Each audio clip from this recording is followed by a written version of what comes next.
Buonasera a tutti, benvenuti all'Ateneo Veneto. Come voi sapete, io leggo sempre i libri che noi presentiamo e così ho fatto anche questa volta. Il libro parla del Medioevo e di come questo termine sia spesso associato a qualcosa di negativo, di retrogrado, di tradizionalista, di oscurantista.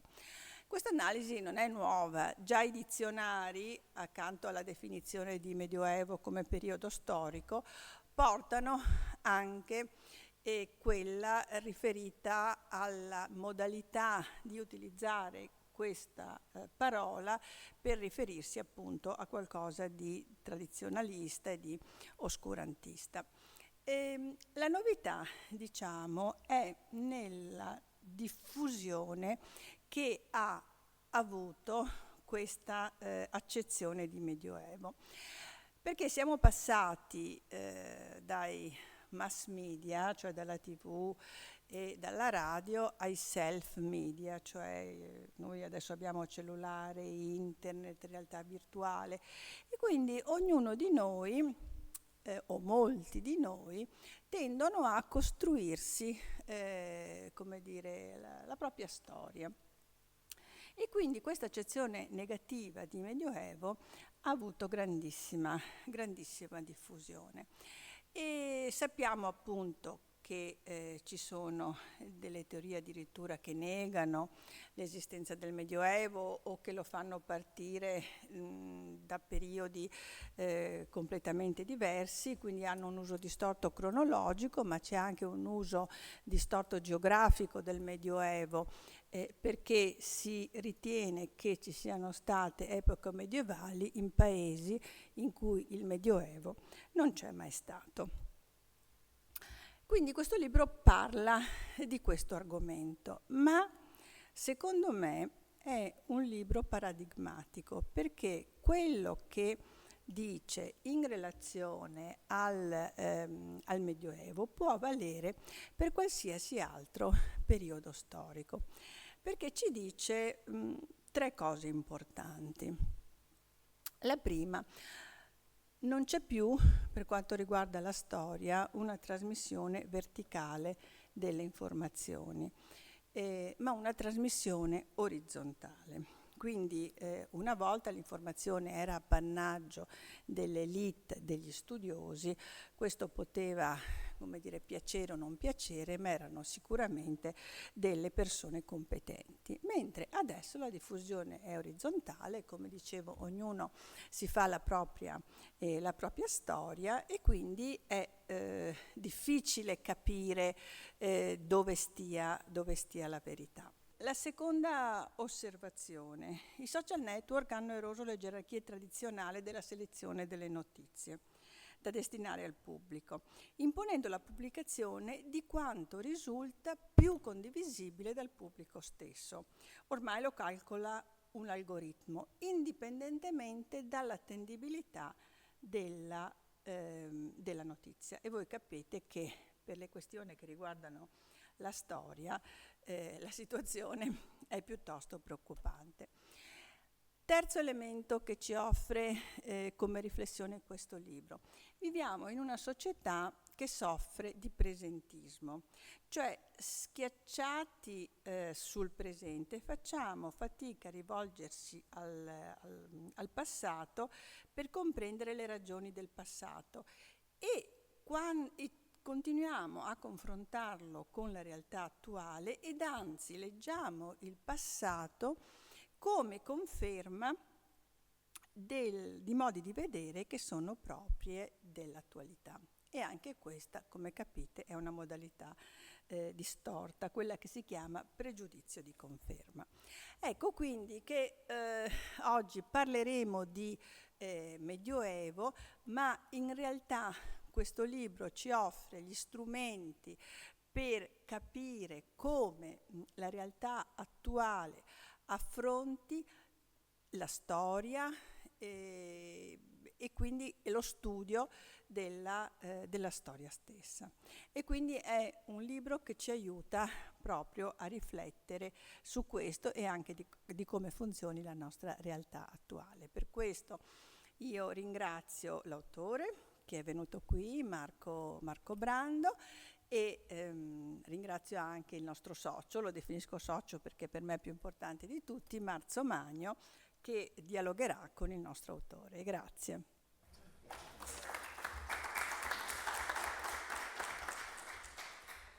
Bene, allora, grazie a tutte e a tutti, buonasera. La Presidente ha fatto un'ottima introduzione, per cui io non so più cosa dire a questo punto, perché ha presentato lei il libro, ma insomma, in ogni caso, Marco Brando e io siamo un po' l'esemplificazione, la causa e l'effetto di tutto quello che racconta nel suo libro, perché Marco è un giornalista come me, e come me poi facciamo molto meno i giornalisti oggi. Marco ha anche insomma, è stato uno dei cronisti di Mani Pulite quando lavorava all'Unità, per cui insomma, ha seguito anche cose piuttosto importanti, come potete facilmente immaginare, e io mi occupo di altro, adesso scriviamo libri, insomma io soprattutto di storia di Venezia, lui invece di altri argomenti, ed è anche impegnato, e questo anche è interessante, nell'associazione di Public History, cioè di questo gruppo di storici che si occupano anche di come raccontare la storia, di come diffondere la storia, perché in effetti ce n'è bisogno, perché la storia viene raccontata male e in senso lato, in maniera molto parziale, e purtroppo poi viene presa in ostaggio dalla politica, perché il racconto della storia che c'è oggi, soprattutto della contemporanea, è un racconto politico, strumentalizzato dalle varie parti politiche. Per fortuna lui si occupa di Medioevo, io mi occupo di età moderna, per cui siamo un po' fuori da questa cosa, però si riesce ad avere problemi anche in questi campi. E quindi con questo libro Marco, come ha detto appunto la Presidente Magaraggia, si è occupato dell'aspetto mediatico del Medioevo e di vedere come il Medioevo è trattato da noi giornalisti, cioè male. E il fatto appunto della narrazione, si direbbe oggi, no? Che viene fatto perché il Medioevo è un grande luogo comune, no? L'età oscurantista, in cui c'era lo ius prime noctis, in cui si stava malissimo, e in realtà poi le cose non stanno esattamente così. Chi si occupa di storia seriamente lo sa benissimo, però è interessante il lavoro che ha fatto, perché appunto è un'analisi sui media, quindi non è tanto un libro di storia, tanto un libro su come si racconta la storia e su come appunto i giornalisti spesso si danno seguito a questi luoghi comuni e nascondono. Pensavo di averlo spento. Vabbè. Sì, in effetti non è vero, non l'avevo spento. Bene. E come appunto i giornalisti si contribuiscono a questa narrazione sbagliata della storia del Medioevo. Bene, detto ciò, Marco ci ha anche preparato una serie di immagini, una serie di cose, quindi raccontaci un po' questa epopea che è senza dubbio interessante. Aspetta che provo a vedere se riesco. Si sente, sì.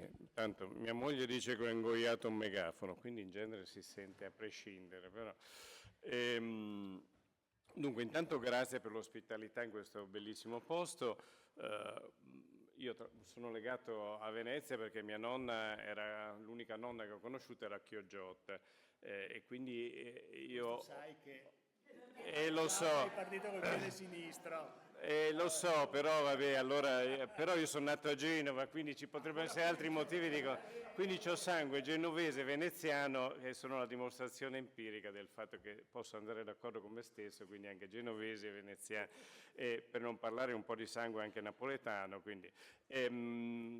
quindi insomma sono molto legato a questa città perché ho passato la mia infanzia e adolescenza sottomarina perché mia nonna tornava e poi venivamo spessissimo a Venezia, e poi c'è mio cugino Roberto, per esempio, Azzalin di cognome, che vive qua, ho altri cugini che vivono sulla terraferma, diciamo così, e poi tanti loro figli che non sono riuscito a conoscere tutti, insomma ho un legame forte con questa città, e ho portato anche mio figlio Pietro, eccolo lì, che non era mai stato a Venezia, e quindi ne ho approfittato per questo.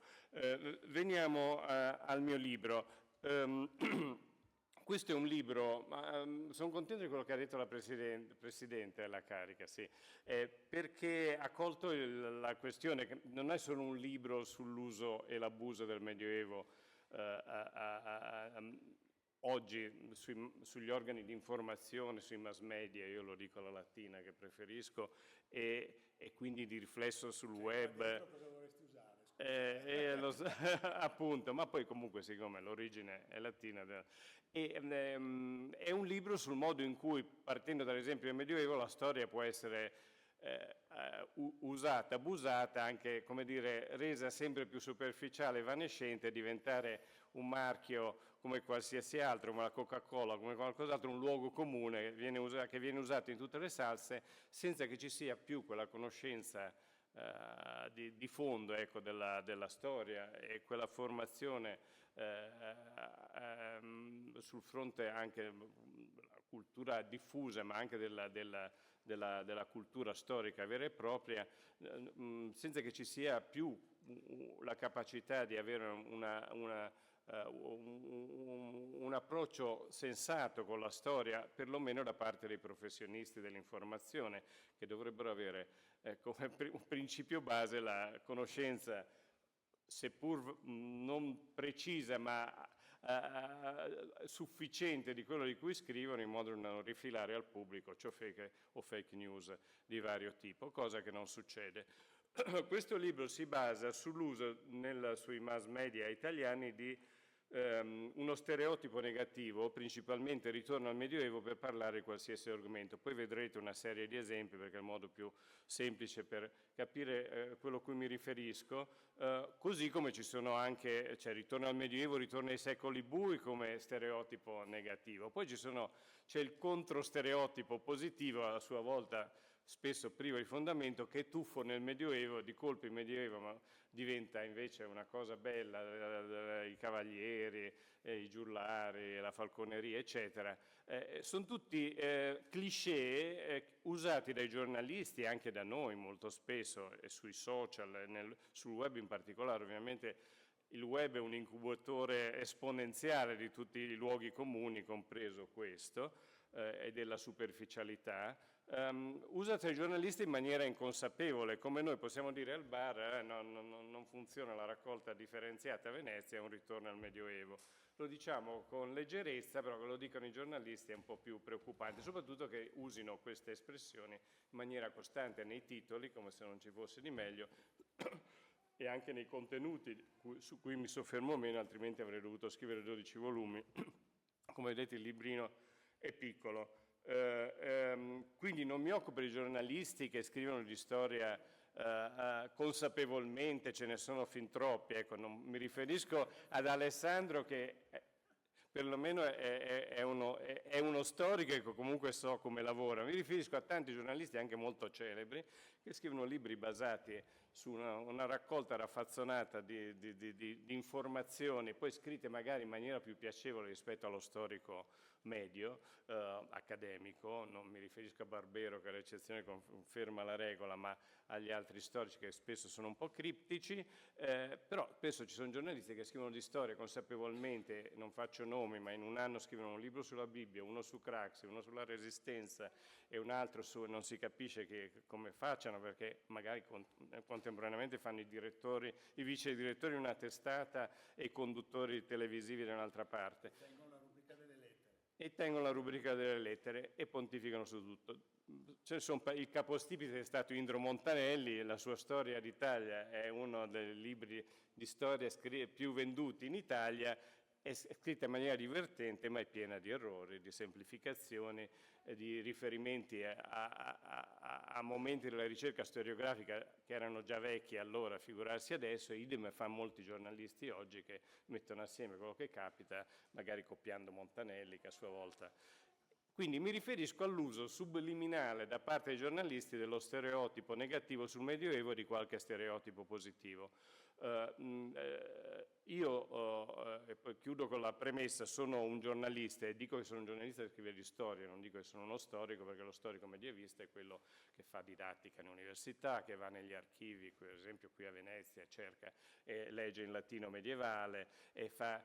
io mi occupo di storia, dell'uso della storia nella società e nella comunicazione contemporanea, soprattutto quella medievale, ma non solo. Diceva bene la Presidente quando ha sostenuto che prendendo spunto a questo libro si può ragionare sull'uso a capocchia della storia, anche quella contemporanea, sugli organi di informazione e non solo.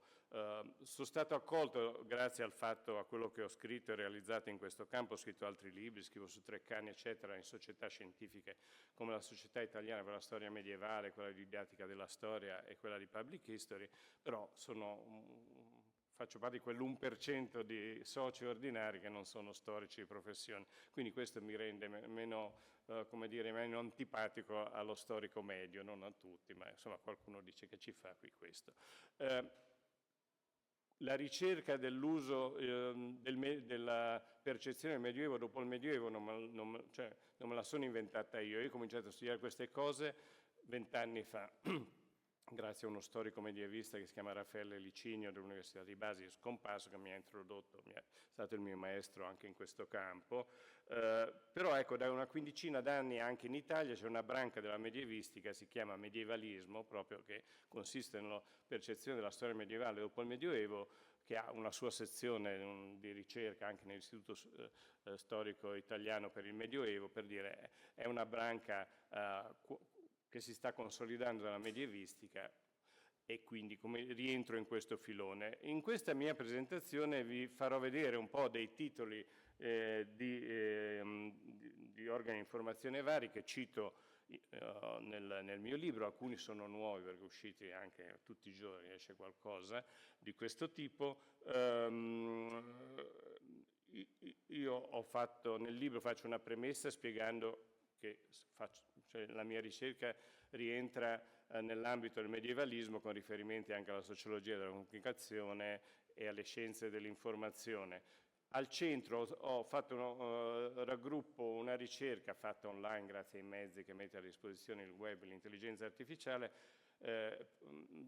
nell'ambito della quale ho cercato negli ultimi 20 anni una serie di luoghi comuni citati dai giornalisti, nel senso che vi ho appena esposto, diviso per settori della cronaca. Si va dalla cronaca rosa a quella nera, dall'economia allo sport, cioè il Medioevo è sempre colpa del Medioevo in generale. Poi in questi giorni con quello che sta succedendo più che mai. Appunto, in questi giorni più che mai.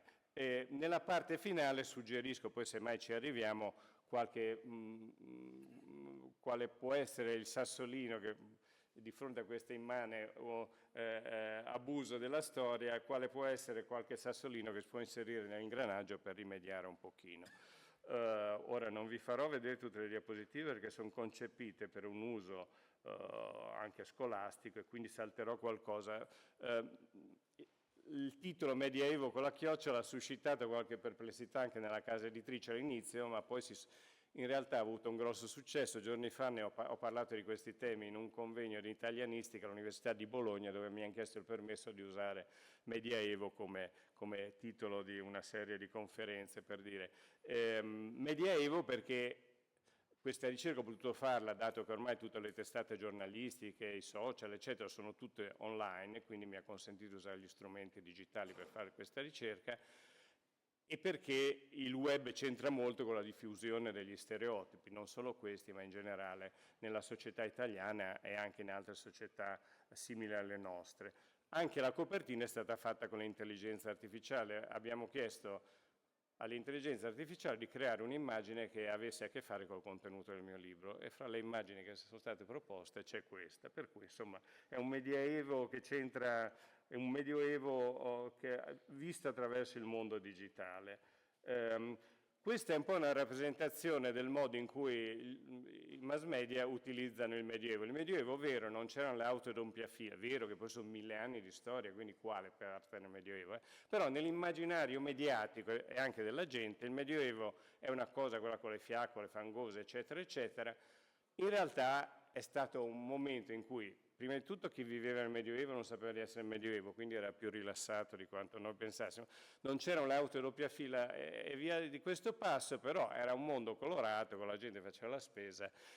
Però la parola d'ordine dei mass media, a meno che non si tratti di sagre, feste medievali, è mettiamo un bel filtro mediatico medievale e il Medioevo diventa quella roba scura che vedete in basso, con le fiaccole, il fango, la gente triste. Scattano in questo caso gli stessi meccanismi che scattano di solito quando usiamo il web.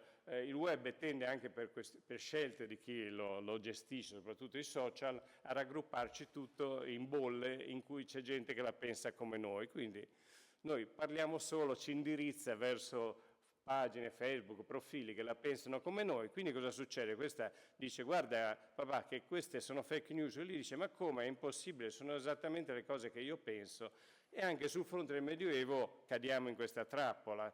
Questo vale per i vaccini, vale per la guerra in Ucraina, vale per la guerra in Medio Oriente, vale per tante altre cose e anche in questo caso scatta questo meccanismo. L'uso sbagliato del Medioevo come epoca buia già aveva fatto arrabbiare una grande storica del Medioevo, Régine Pernot, francese. In Francia si usa anche lì la locuzione ritorno al Medioevo in senso negativo, ma molto meno rispetto all'Italia. Poi cercheremo di spiegare perché in Italia questa locuzione è così diffusa, se avremo tempo.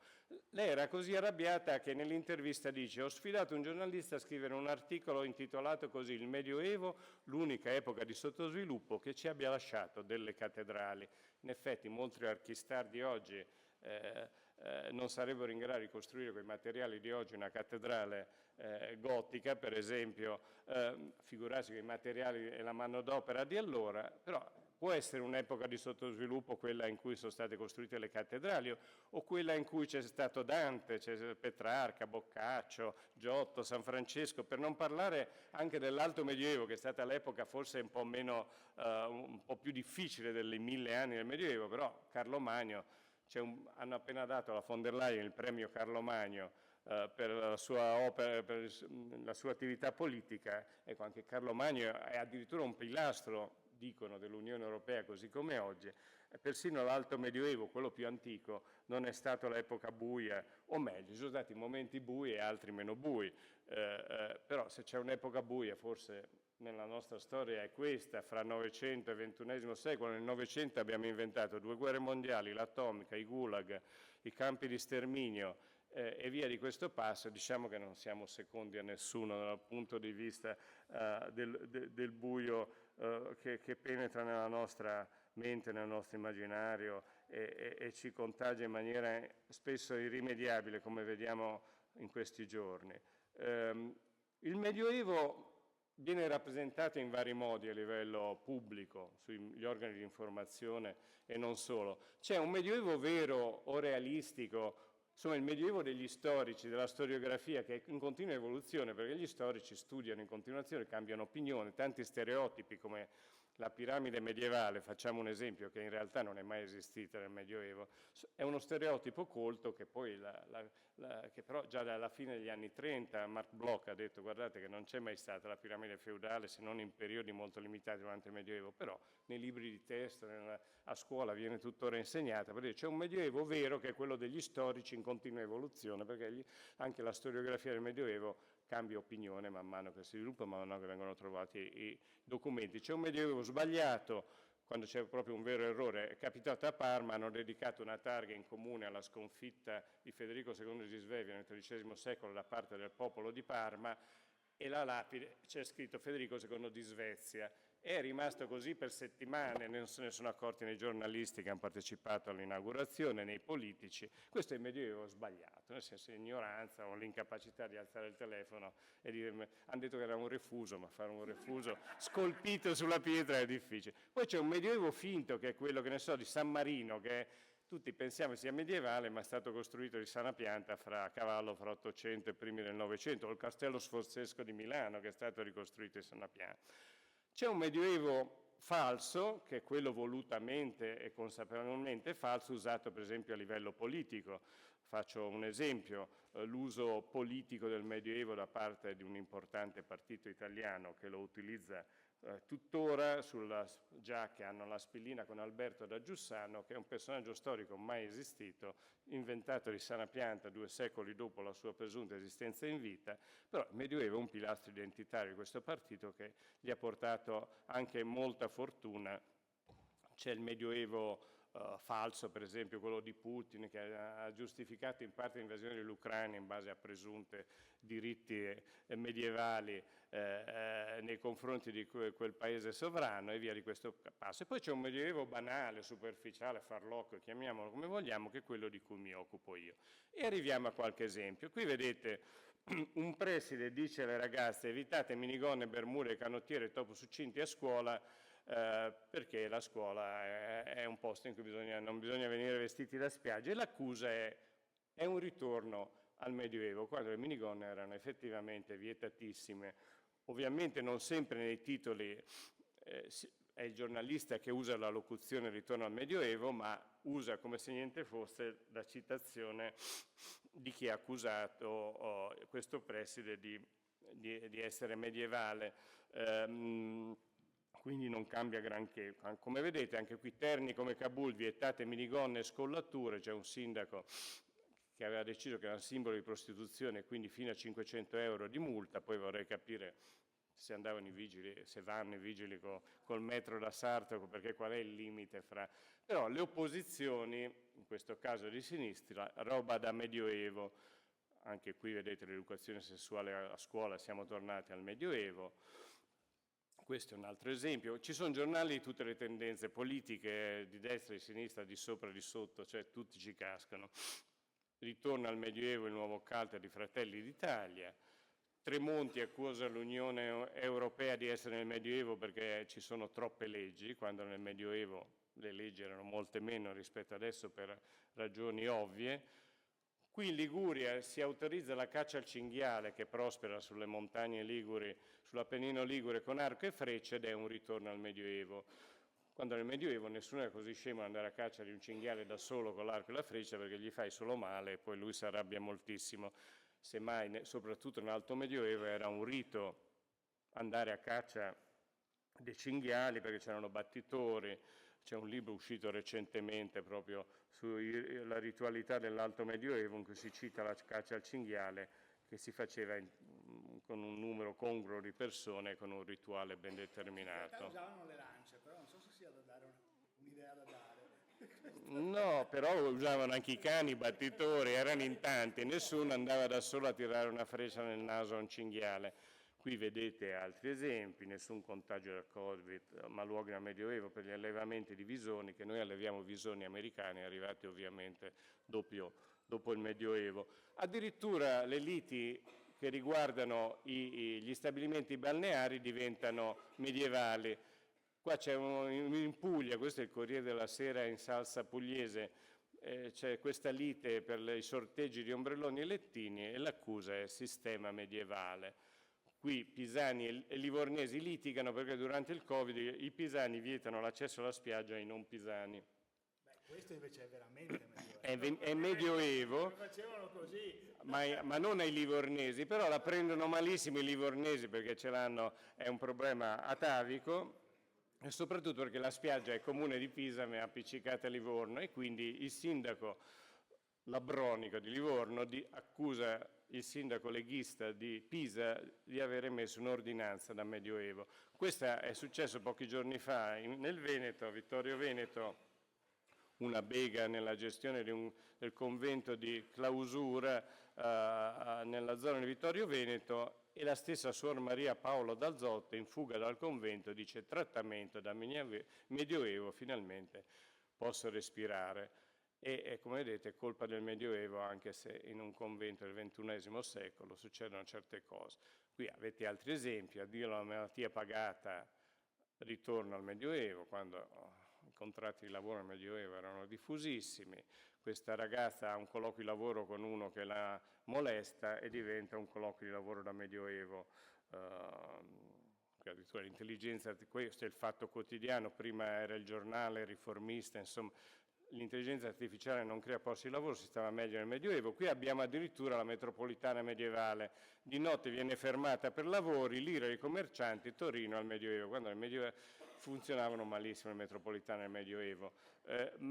Oltretutto è curioso perché, primo, perché La Stampa non è il giornalino della parrocchia, è uno dei quotidiani più autorevoli d'Italia tuttora, nonostante la crisi delle copie che colpisce della vendita, che colpisce tutto il settore, ma perché sullo stesso giornale il giorno dopo si può trovare un tuffo nel Medioevo che diventa di colpo positivo perché c'è il corteo storico e quindi di colpo diventa il Medioevo in costumi d'epoca, giullare, eccetera, eccetera.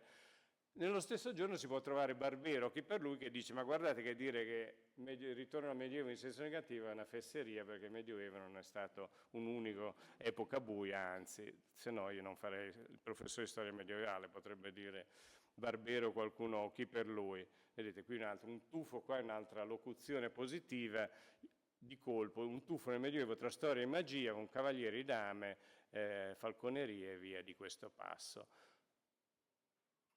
Qui addirittura succede che a Tonco, nell'Astigiano, c'è una giostra dei cavalieri, una disfida fra contrade, al cui centro c'è un tacchino, chi riesce a staccargli la testa vince, e questo, secondo La Stampa, è dovuto al fatto che è stata trovata una carta risalente a poco dopo l'anno 1000, che riferisce di un'usanza in base ad antiche usanze pagane, secondo la quale già allora le contrade evitarono di scontrarsi grazie a un tacchino. Peccato che il tacchino sia arrivato 100 anni dopo la scoperta dall'America, quindi alla fine del Medioevo.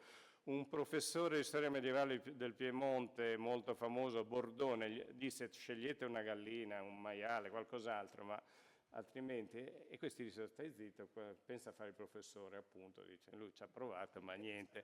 E l'hanno avuto vinta solo gli animalisti, perché prima hanno ottenuto che il tacchino fosse ucciso preventivamente dal macellaio di Tonco e successivamente hanno ottenuto un tacchino di peluche. Però diciamo che invece il professore di storia medievale niente. Ovviamente qui è il manifesto, Trump e Musk hanno dato la stura a tutte queste fantasie, qui si mischia il Medioevo con i feticci futuristi, quindi il Medioevo futurismo che è novecentesco, e diventa un bel frullato. Qui avete altri esempi di Medioevo prossimo venturo, Milei e Trump ci fanno ripiombare il Medioevo, qui c'è Rubio, un importante esponente del governo Trump degli Stati Uniti, con una croce sulla fronte, bentornato Medioevo. Questa è addirittura una rivista online di un'università che ci casca, anche se non c'è un'opera d'arte medievale. Ho chiesto anche a storici dell'arte in cui ci sia un personaggio con una croce sulla fronte, però è colpa del Medioevo se Rubio si fa la croce sulla fronte mentre fa una conferenza stampa. Idem sul fronte Le Pen. Il blackout in Spagna ovviamente è il pericolo del ritorno al Medioevo, quando le fiaccole si spegnevano tutte di colpo e le lampade ad olio, era un problemone. Ci casca persino l'Osservatore Romano, perché in questo editoriale del suo caporedattore si sostiene che il diavolo esiste, non è una cosa che si dice tanto per dire, un'entità, dovete crederci, e siamo stufi di sentirci accusare di ritorno al Medioevo quando sosteniamo questa cosa. È curioso perché se c'è un'istituzione che deve molto al Medioevo, diciamo che è la Chiesa Cattolica, perché il Papa come autorità principale, superiore, suprema della Chiesa è un'invenzione, come dire, medievale fra XI e XII secolo. È curioso l'uso politico, perché vedete, questo è il Secolo d'Italia, che è il quotidiano di Fratelli d'Italia prima della MSI, che invece usa il Medioevo in senso positivo, perché c'è questa mitologia che peraltro c'era già durante il fascismo, del Medioevo come sinonimo di rispetto delle tradizioni, della religiosità, i capitani di Ventura, che a Mussolini piacevano molto, e quindi si accusa la sinistra di non amare il Medioevo e di considerarlo un coacervo di secoli bui, tanto che fascista e medievale sono gli insulti in gran voga nei confronti dei militanti di Fratelli d'Italia in queste settimane.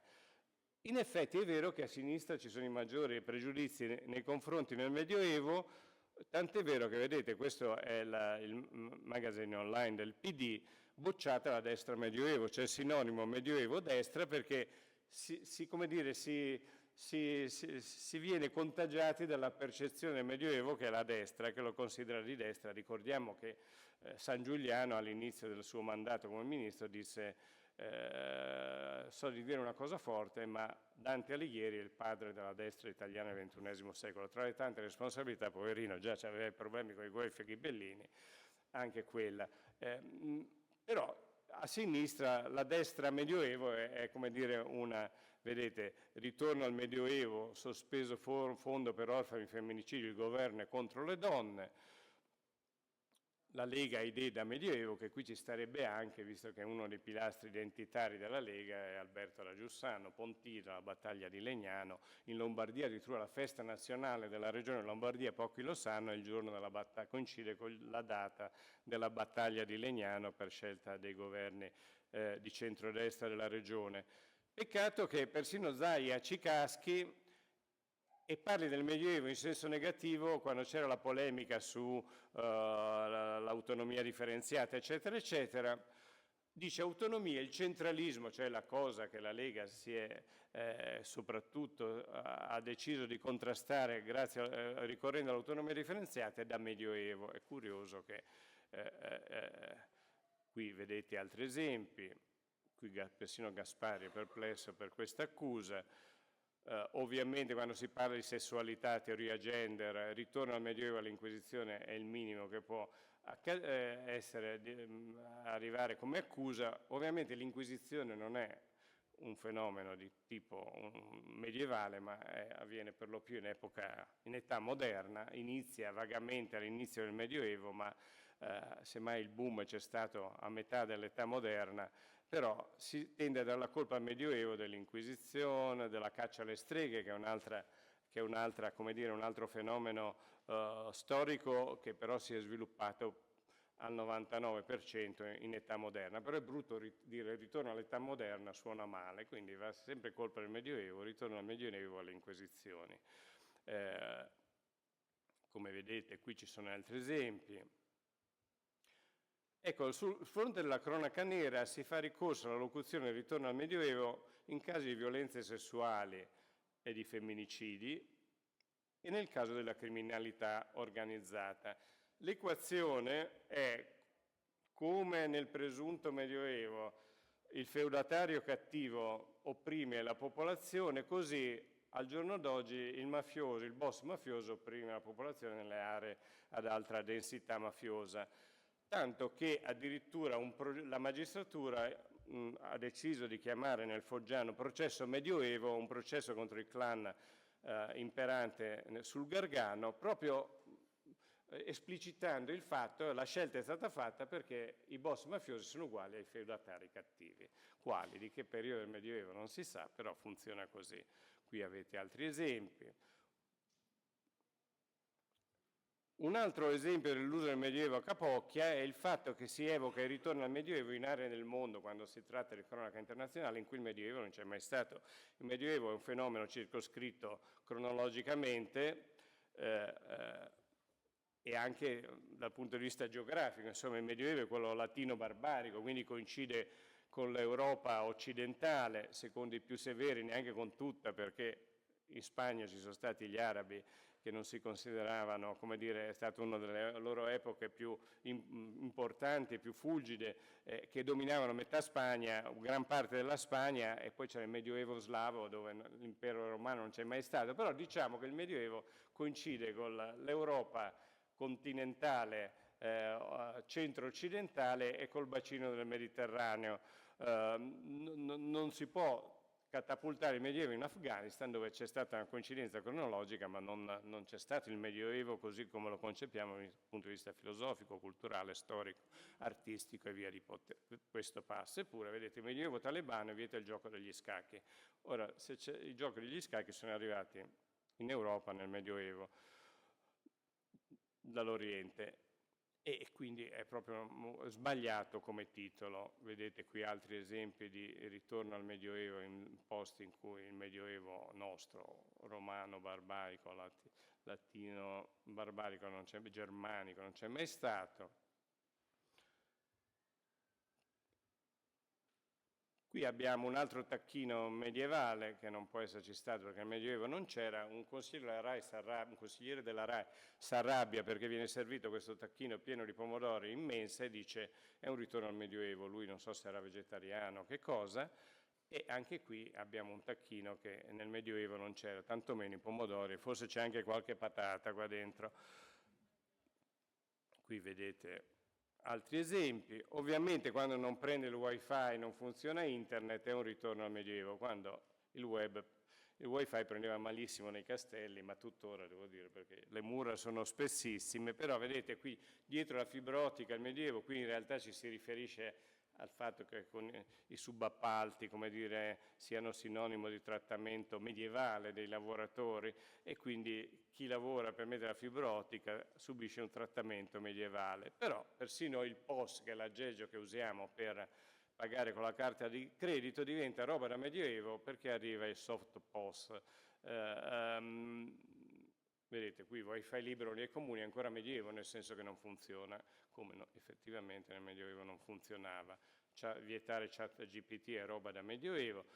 Anche nel campo della cronaca rosa si dà la colpa al Medioevo. Qui è Cosmopolitan, c'è Lady Gaga che tratta male la sua assistente durante la tournée in Italia, in particolare a Milano. Il capriccio numero 1 di Lady Gaga durante il soggiorno a Milano fa pensare al Medioevo, chissà perché. Di certo lei ha un look da Madonna medievale, come vedete, tale quale. Qui addirittura Laura Chiatti invece viene accusata di ritorno al Medioevo perché lei dice l'uomo che pulisce mi uccide l'eros, cioè lei gli uomini che fanno le pulizie in casa, che aiutano in famiglia, non piacciono. Quindi l'accusa di Dagospia è benvenuti nel Medioevo di Laura Chiatti. Anche qui calcio da Medioevo contro la moglie di Icardi, che è anche la sua gente, perché viene, come dire, insultata malamente da altri, da ex giocatori. Qui Paul McCartney mangiare pipistrelli da Medioevo, magari qualcuno l'ha mangiato nei periodi più brutti, però ecco, diciamo che non c'erano un'abitudine a mangiare pipistrelli nel Medioevo. Qui Verdone mischia coronavirus nel 2020, situazione manzoniana da Medioevo. La Manzonia del XIX secolo. I Promessi Sposi sono ambientati in età moderna, però ovviamente è colpa del Medioevo. Anche in campo sportivo basta che ci sia un arbitro severo e diventa un arbitro medievale. Sentenza Juve della giustizia sportiva, l'afflittività è un tema medievale, è un editoriale del direttore sul Corriere dello Sport. Vedete, anche qui arbitri, parlare di malafede sembra da Medioevo, ma almeno all'epoca c'erano dei valori. Qua si vede che la questione dei valori medievali viene acquisita anche in questo campo. Insulti all'arbitro donna, telecronaca da Medioevo. Qui vedete altri esempi, si parla di auto elettrica a Medioevo, superstizioni dopo il terremoto, ritorno al Medioevo, serve prevenzione, questo è il Fatto Quotidiano, questo non riesce a superare l'esame di Stato da avvocato, scrive un libro che intitola, guarda caso, Il praticante medievale perché si ritiene perseguitato. E questo è un esempio leggero, finale di questa carrellata di immagini, perché qui l'Inchiesta, che è una rivista online molto seguita, sostiene che stato trovato un documento medievale dal quale risulta come i cavalieri medievali si tenevano in forma, quindi consiglia 7 esercizi usati dai cavalieri medievali per stare in forma, che magari funziona, però dovete avere un'armatura da 800 kg al seguito mentre fate gli addominali e quindi, non so, provate se ci tenete. Come vedete si sorride anche seguendo questa rapida carrellata, tant'è vero che la Geppi Cucciari mi ha chiamato a parlarne a Splendida Cornice, dove mi ha preso abbastanza in giro. Io sono stato al gioco, infatti c'è scritto che Marco Brando quando viaggia si porta sempre dietro 2 armature. Diciamo che è un argomento serio per certi versi, ma rispetto al quale si può anche sorridere. Questa è una rappresentazione della storia, quella vera, fra virgolette, in un dipinto di un artista greco ottocentesco che a me piace molto e uso sempre alla fine di questa presentazione. Ora magari lasciamo un po' uno spazio anche a domande, considerazioni. Poi nel mio libro, rispetto ai titoli che ho proposto, si spiega anche come rintracciarli sul web, perché io ho fatto una ricerca utilizzando gli strumenti che mette a disposizione il mondo digitale, da Google Alert, per dire, all'intelligenza artificiale, però è facile reperirli seguendo le istruzioni che ci sono nel mio libro. Le conclusioni del mio libro consistono in poche parole in questo.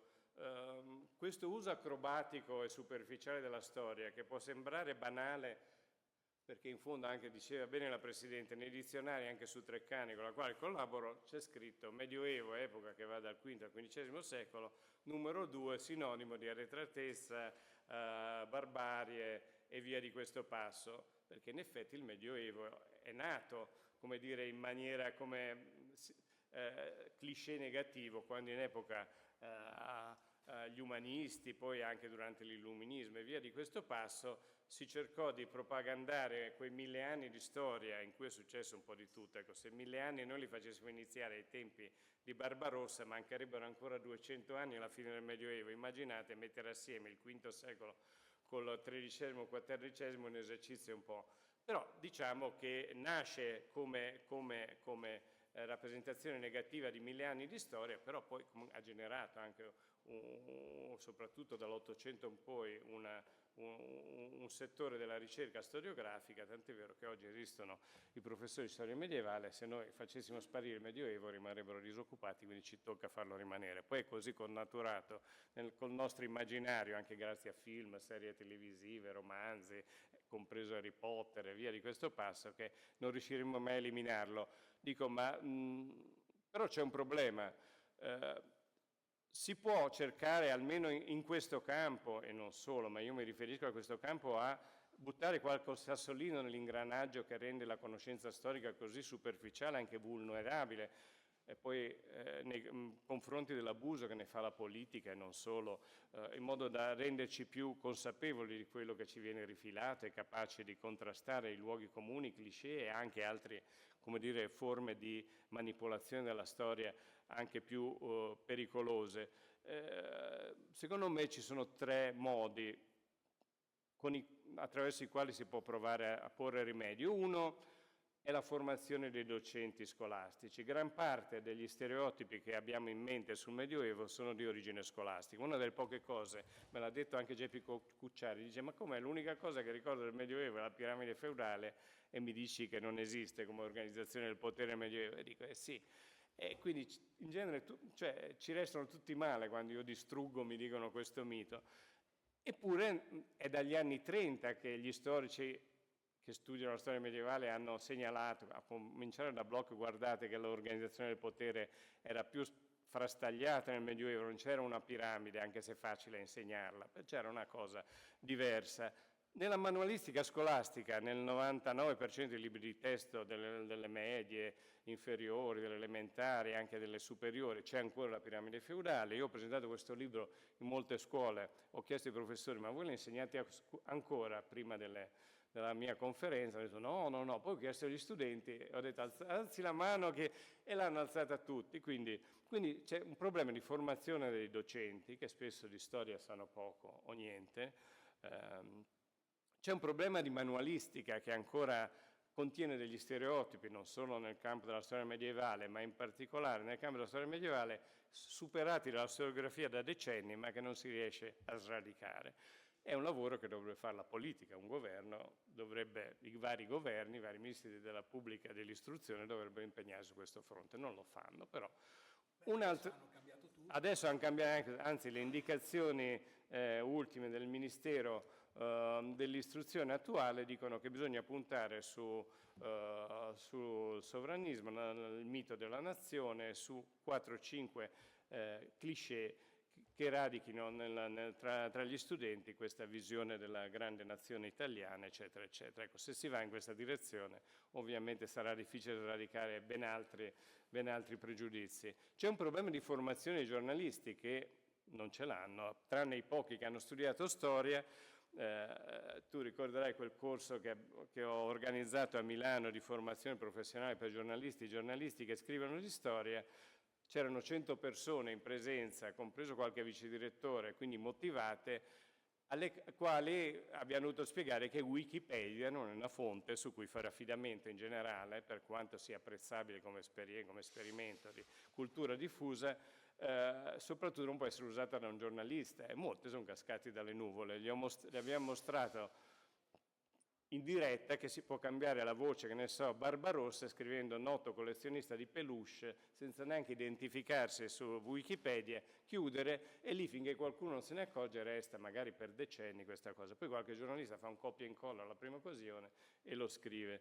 Quindi i giornalisti, anche nelle scuole di giornalismo post laurea triennale o magistrale, non possono godere di lezioni di storia. Si insegna, ho controllato, ne ho parlato anche nell'Istituto Lombardo, che è, come dire, un'istituzione simile a questa di scienze, cultura, eccetera, di Milano, che a Brera c'erano 2 direttori, un vicedirettore del Corriere e il direttore di Wired, mi hanno confermato che nelle scuole di giornalismo non viene insegnata la storia, se non un po' di storia contemporanea post Seconda Guerra Mondiale, e soprattutto non viene insegnata a avere una mentalità storica, cioè chiedersi, che poi per un giornalista dovrebbe valere sempre, ma chi ha detto questa cosa, perché l'ha detta, quando l'ha detta, dove l'ha detta, eccetera, chi l'ha detta.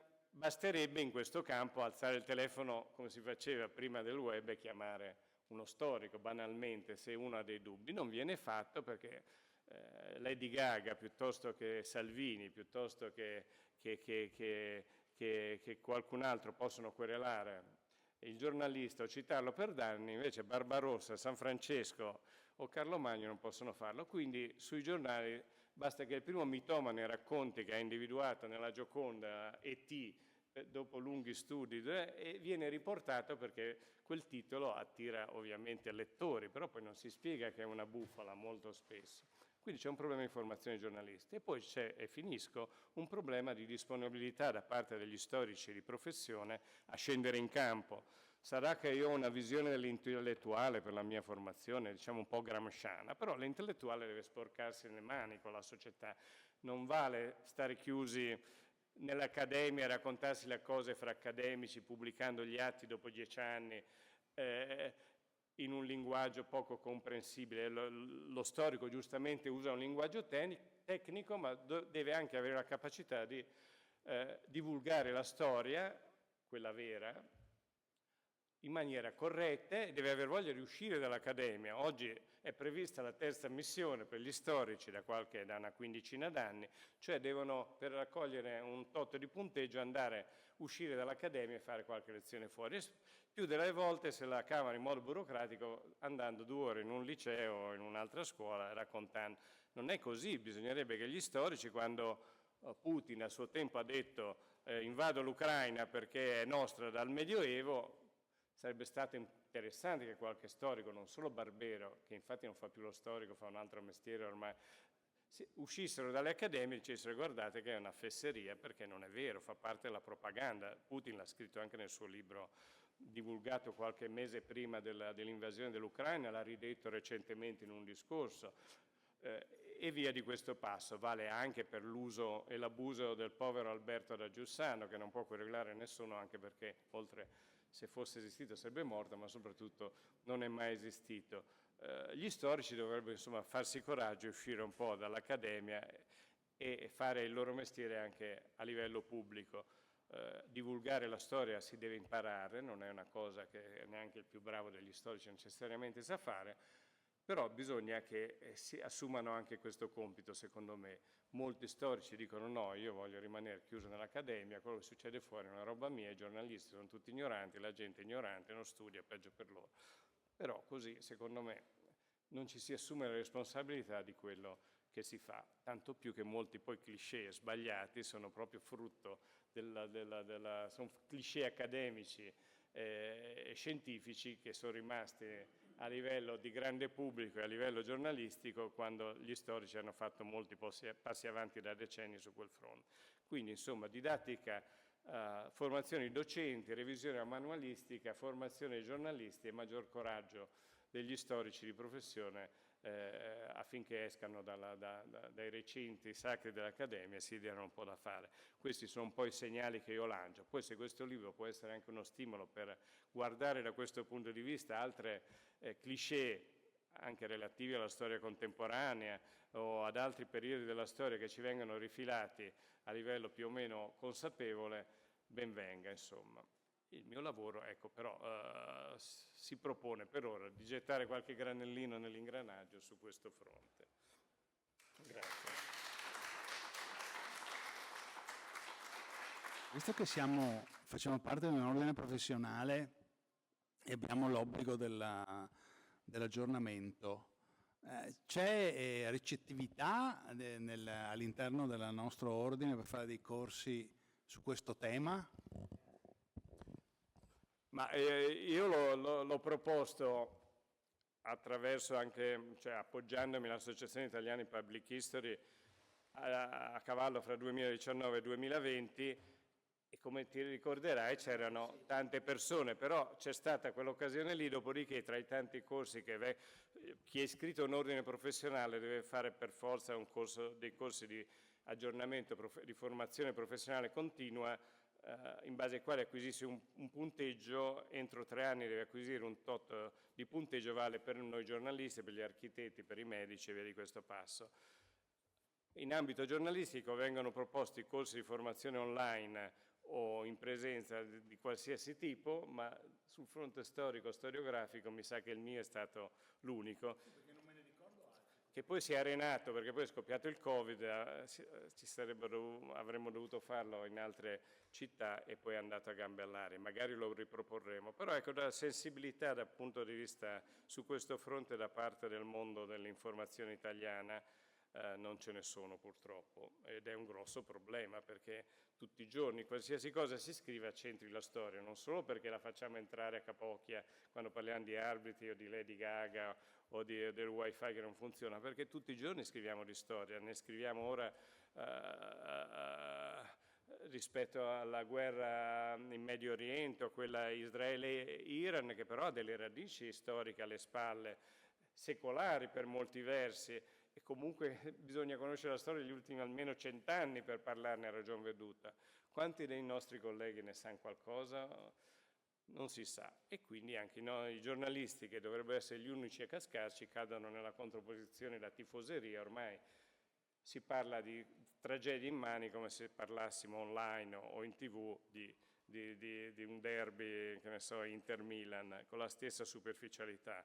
Anzi, gli organi di informazione, anche in TV, che è una fonte forse ancora più importante del web, di informazione per l'opinione pubblica, si privilegia lo scontro quasi fisico fra interlocutori perché attira audience, attira click, per cui si chiama, parliamo di un'altra cosa, del Covid, si invita il virologo di fama mondiale e il mitomane trovato per strada, si mettono a confronto e la gente non capisce più chi è il virologo, chi è il mitomane, tutto fa brodo e alla fine troviamo gente che chiede in campo medico, chiedeva ai tempi del Covid, ma al virologo di fama mondiale, lei come fa a dirlo che i vaccini fanno bene? Come faccio a dire? Lo studio da 80 anni, queste cose. O chiedono allo storico, non è mai esistita la piramide feudale, ma te che te l'ha detto? Come me l'ha detto? È il mio mestiere, ecco. L'altra faccia di questo fenomeno è la totale sfiducia ormai diffusa della gente nei confronti di chi ha studiato in determinati campi, con i risultati che vediamo. Ormai tutti diventano esperti di guerre, di politica internazionale, il giorno dopo sono i virologi, il giorno dopo sono tutti criminologi perché si parla di Garlasco e via di questo passo. La necessità di approfondire e di studiare è diventata, come dire, secondaria, e purtroppo gli organi di informazione che dovrebbero invece servire da stimolo per, come dire, educare la gente ad avere la capacità di leggere i fatti in base al chi, come, dove, quando, perché, eccetera, diventano complici di questa pandemia di superficialità. E questo è un grosso problema per la nostra categoria, ma in generale per tutti, insomma. Io ho due domande. Allora, vorrei ritornare al Medioevo, perché lei dice nel libro che c'è stato un uso distorto sia dal punto di vista cronologico che da quello territoriale. Cronologico perché alcuni, ma sono incuriosita, lo hanno abolito, cioè tolgono dalla storia centinaia o migliaia di anni perché sono stati inseriti dai cosiddetti poteri forti, no? Ogni tanto li ritiriamo fuori, i poteri forti. E c'è anche però un uso distorto territoriale, cioè come ha detto prima lei, si dice che in alcune aree si fa riferimento al Medioevo quando il Medioevo non c'è mai stato ed è una categoria sostanzialmente collegata all'Europa, e lei dice mi pare anche al Giappone per il feudalesimo, sì, forse. Ma c'è stato forse, parecchi secoli forse, dopo. Ecco, allora mi piacerebbe un po' capire come si sono create queste false notizie.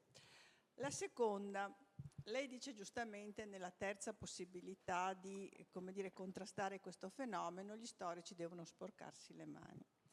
Però di fronte a una notizia palesemente falsa che compare sui social in maniera magari accattivante, è molto complicato, secondo me, per uno storico o per chiunque, come dire, mettersi alla pari usando lo stesso linguaggio e, come dire, la stessa immediatezza, la stessa semplificazione che si usa nei social, anche quando la notizia è palesemente falsa. Cioè, non è facile, come dire, entrare in contraddittorio con questi sistemi. Quindi come può uno storico che magari formula un pensiero anche un po' complesso contrastare una notizia palesemente falsa, però utilizzando lo stesso mezzo? Allora, per quel che riguarda il Medioevo, la periodizzazione è stata inventata alla fine del Medioevo, diciamo, V-XV secolo, caduto l'impero romano d'Occidente, caduta, che poi quando è caduto, quel giorno lì, il giorno dopo non è che c'erano i barbari erano già lì da qualche secolo, fra l'altro che facevano parte dell'esercito romano, idem la scoperta dell'America, non è che il giorno che è arrivato lì di colpo, il giorno dopo eravamo in net. La periodizzazione della storia è sempre una cosa, come dire, su cui si può discutere. Pensiamo che la preistoria sono 5 milioni di anni, insomma, la storia antica sono dall'invenzione della scrittura fino alla caduta dell'impero romano d'Occidente, che poi vediamo sono categorizzazioni nostre che stiamo a Occidente, perché poi c'è il Medioevo, che sono 10 secoli, poi c'è l'età moderna, quanti sono 3 secoli, più o meno, un po' di più. L'epoca contemporanea, ma fra 100 anni l'età moderna andrà avanti, perché l'età contemporanea non può essere sempre contemporanea se sono passati altri 100 anni. L'età moderna, come la studieranno gli storici fra 100 anni, quale sarà il limite? Lo stesso Medioevo, da noi caduta l'impero romano d'Occidente e scoperta dall'America. In altri paesi si parla della fine del Medioevo con la caduta di Bisanzio, qualche decina d'anni prima della scoperta dell'America. In altri con la riforma protestante, dipende dai contesti. Da noi parliamo di invasioni, c'è chi dice che non è mai finito. Anche lì il concetto di scoperta, loro magari sarebbero stati volentieri lì senza farsi scoprire. E via di questo passo. Quindi qualche storico del Medioevo ha detto per evitare questa roba aboliamo la parola Medioevo, però la può a parte che non è passata perché ci sono le cattedre di storia medievale che andrebbero, e poi comunque dovrei chiamarla in qualche modo. C'è comunque un'epoca di 1000 anni che oggi, soprattutto già dalla fine del Medioevo, perché inventarono il Medioevo come epoca oscura, da contrapporre all'epoca luminosa che da lì in avanti si sarebbe dovuta sviluppare, infatti siamo arrivati ai campi di sterminio, a bomba atomica, e contrapposta all'età classica, eccetera, eccetera. Però poi il Medioevo è diventato, come dire, anche un campo di ricerca storiografica, tanto da diventare una disciplina accademica. Possiamo anche chiamarlo in un altro modo. Di sicuro non c'è stato il Medioevo in Australia, insomma, c'è stata una coincidenza temporale, ma lì gli aborigeni facevano la vita che facevano prima, finché non sono arrivati gli inglesi a scoprirle, anche lì ne avrebbero fatto volentieri a meno. L'altro giorno ho letto un articolo, il Medioevo antartico, che parla delle fluttuazioni climatiche durante il nostro Medioevo in Antartide.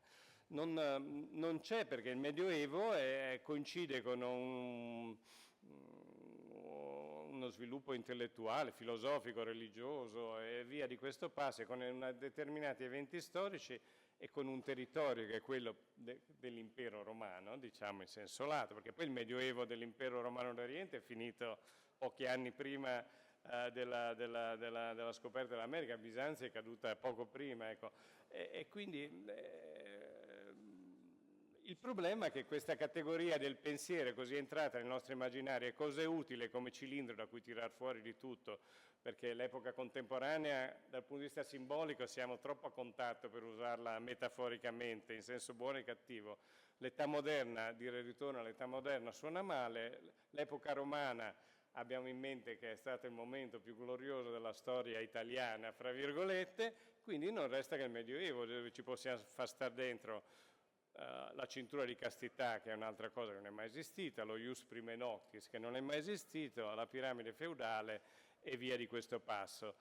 Ci possono stare dentro anche le fati, i draghi, poi anche se ovviamente non ci sono mai stati, tant'è vero, però guardate il trono di spade, eccetera, l'atmosfera è quella medievale, ci sono i draghi che volano, eccetera. È un'epoca buona per tutti gli usi perché è abbastanza lontana dal nostro presente da poter essere abusata senza che nessuno protesti e senza che particolare scandalo, perché così siamo abituati a fare. In Italia abbiamo una particolare predilezione per i luoghi comuni sul Medioevo perché siamo così immersi nel Medioevo da averlo introiettato a livello, cioè in qualsiasi centro storico, dico Venezia che è troppo facile, ma non c'è quasi città italiana in cui non ci sia qualcosa di medievale, molto più che nel resto dell'Europa medievale, insomma. Da noi è nato il Medioevo dei comuni, è nato, e quindi noi ci insegnano Dante in un modo in cui non c'è, o Petrarca o Boccaccio in un modo in cui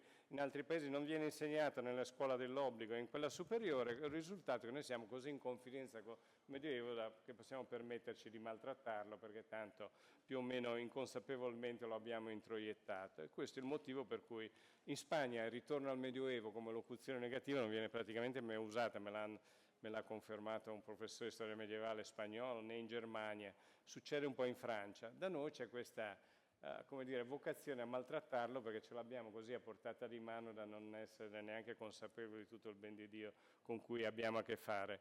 Per quel che riguarda la seconda domanda, il problema è che gli storici non è che devono replicare, a intervenire sui social, qualcuno lo fa anche occasionalmente commentando un post farlocco sul Medioevo perché perderebbero un sacco di tempo. Tra l'altro ci sono tantissime pagine dedicate al Medioevo su Facebook, persino su TikTok c'è un gruppo che si chiama Barbero H finale, con 30.000 iscritti, ma su Facebook solo di gruppi che usano il nome di Barbero senza che lui abbia dato il permesso, ma non gli va neanche di dire, sì, però non gli va neanche di dire di non usarlo. Ci sono 1 milione di iscritti ai gruppi Facebook, solo quelli barberiani, più ce ne sono altri.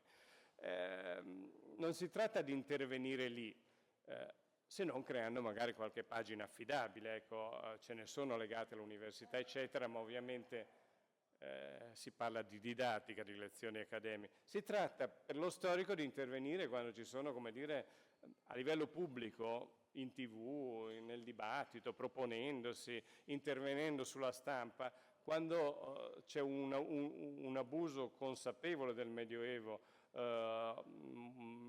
per esempio quando Putin utilizza il Medioevo, come ho detto prima, l'ha usato anche Milosevic in quella forma per giustificare la guerra nel Kosovo, o quando qualche politico, io nel mio libro elenco anche una serie di interventi parlamentari in cui si usano le cose, c'è gente che spaccia il mistero buffo di Dario Fo come una fonte affidabile medievale, insomma nel dibattito parlamentare. Ecco, gli storici dovrebbero intervenire nei luoghi appropriati ma farsi sentire di più. Invece non li vediamo fortunatamente su Facebook o altrove perché altrimenti non troverebbero tempo per fare il loro lavoro, però quante volte troviamo, a parte Barbero che è l'eccezione che conferma la regola, gli storici qualificati che intervengono per rettificare, che ne so, San Giuliano che parla di Dante come padre della destra italiana del XXI secolo. Sarebbe stato opportuno. E sarebbe stato anche, avrebbe fatto anche notizia in quel momento se 3 storici avessero sottoscritto una lettera e dicevano guarda che il povero Dante non c'entra niente con Fratelli d'Italia. Eppure non è stato fatto, è quello il ruolo che io credo dovrebbero avere gli storici. Dopodiché bisogna imparare a fare, come dire, divulgazione storica. Però è un problema che esiste da tempo. Io leggo ogni tanto durante questi incontri, questa è la prefazione di un libro sul Medioevo, dove uno storico dice chi getterà uno sguardo su questo volume assai probabilmente prima di averlo letto dirà è un libro di divulgazione e tali parole saranno per molti una condanna. Non mi sembra perciò inutile che il lettore sappia quale scopo l'autore si è proposto e quali difficoltà ha tentato di superare. Io non mi sono proposto di scrivere un libro accademico erudito, ma se i documenti si ricercano e la critica si esercita su di essi per meglio conoscere i fatti, non credo che una chiara e semplice esposizione di questi sia un'opera vana. Quindi se i documenti si cercano e la critica si esercita su di essi. Lo ha scritto uno storico, ma sapete quando? Nel 1910, questo è Pasquale Villari in un libro intitolato L'Italia da Carlo Magno alla morte di Arrigo VII, che sarebbe Enrico VII. Quindi è uno storico nato negli anni 30 dell'Ottocento e morto nel 1917. Il problema, come dire, è antico, insomma, quello della divulgazione appropriata da parte degli storici. Ci sono stati storici che hanno, come dire, scoperto un nuovo modo di fare storia. Andiamo alla scuola degli annali francese, a Marc Bloch, a Brodel e via di questo passo, però insomma se guardiamo all'Italia, a parte Barbero che è ormai un uomo di spettacolo, interviene su qualsiasi periodo storico e ha lasciato l'università perché gli conviene fare di più quel lavoro lì, gli altri, c'è un po' Cardini che interviene, ecco, pubblicamente, c'è tra i medievisti, ma il resto dell'Accademia è formato in ogni città insomma in tutta Italia ci sono alcune migliaia di storici del Medioevo, per non parlare di tutti gli altri storici. Li sentiamo in città come Venezia, in città come Milano, anche in piccole città come Pavia dove c'è un'università nata nel Medioevo e via di questo passo. No, secondo me dovrebbero esserci di più. Invece spesso gli storici, gli accademici, gli scienziati liquidano il giornalismo come un posto in cui un mondo in cui si può scrivere di tutto, tanto i giornalisti non sono ignoranti, tanto la gente è ignorante e rimaniamo a parlarne fra di noi nell'accademia. Però poi succede quello che succede, i politici usano la storia in modo strumentale, da quella contemporanea, pensiamo alla Resistenza, alle foibe, eccetera, a quella più antica, pensiamo all'uso da parte del fascismo della storia romana e via di questo passo. E durante una dittatura gli storici erano di regime, quindi anzi sostenevano certe tesi politiche, ma adesso finché ci siamo in una società liberal democratica sarebbe opportuno che gli intellettuali e gli storici nel nostro caso fossero più presenti, cosa che per ora non succede. E quindi... E vorrei ricordare che ci sono i libri, e con la preziosa firma di Marco, poi, esatto, e quindi grazie a tutti.